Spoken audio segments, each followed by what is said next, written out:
Hi everybody, it's August 28th, 2025. We love to get answers. We love to make up blueprints about the architecture of our life and our life situations. And that's just because it's naturally good to be informed. It's naturally comforting when you can make judgments on something that you have a grasp about, because when you don't, anxiety creeps in. When you don't, paranoia thrives. When you don't have answers or a construct mentally of your situation or of the challenge in front of you, winging it sometimes is too dangerous to attempt to do. So sometimes that forces us to quit midstream or quit prematurely, because the risk seems to outweigh the benefits in many situations like this.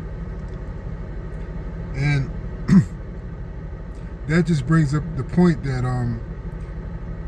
when you try to measure different aspects of your life, we find constantly that the scales of life that we measure life by are constantly changing. They're changing scales of measurements for different things in our lives. Say, for instance, if you want to know how much you progressed in your self-confidence, you may look back and say, okay, when I was 15 years old, I was this confident.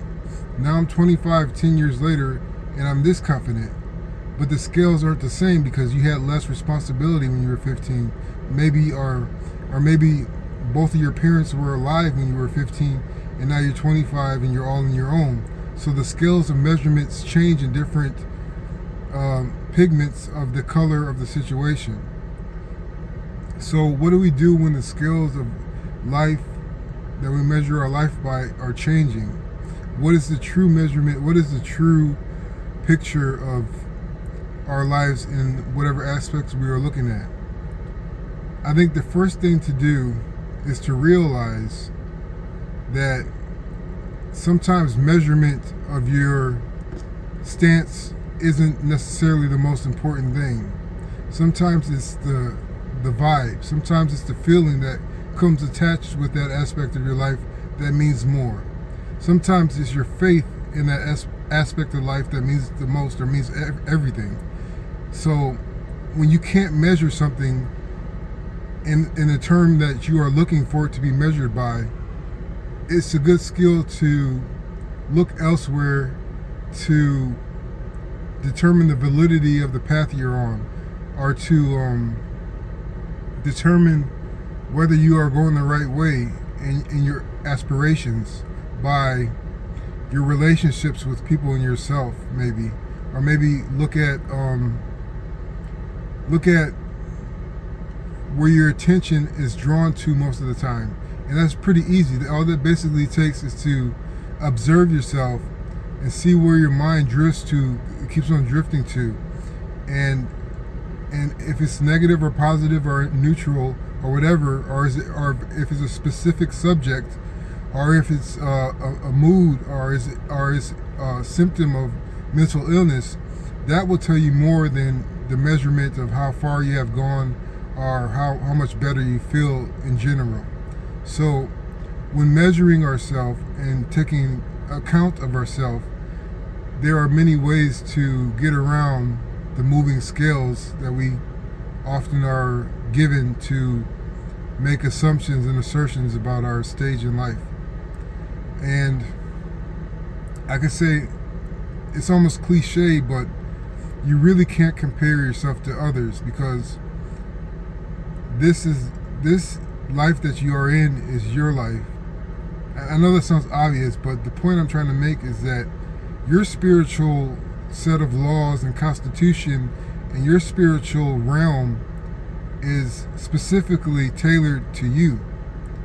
Yes, we are in contact with other real people, but they have a whole world of their own that has different compasses and different globular systems And sometimes we can mesh, and sometimes we can gain a point of perspective with us in their life and them in our life, but we are a whole realm to ourselves for the most part, for the most vital parts, I would say. So measurement is all relative when you're trying to compare yourself to somebody else. It's really not a good guide to go by at all, really. And that's tough to say because many people find their identity in groups. And the nature of groups is it provides safety, it provides anonymity, it provides resources to be pulled together.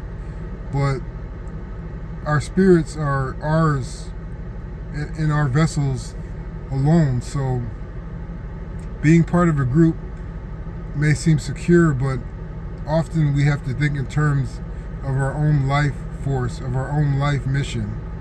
And you can still be part of a group even though that's the case. So to go forward and to make a mock-up of your life and your life situations and challenges, it's more of a key to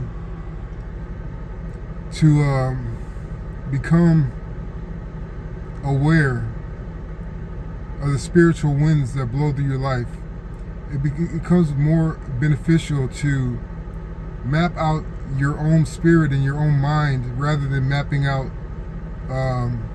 progress or mapping out an enemy, or mapping out your wants rather than your true spiritual needs.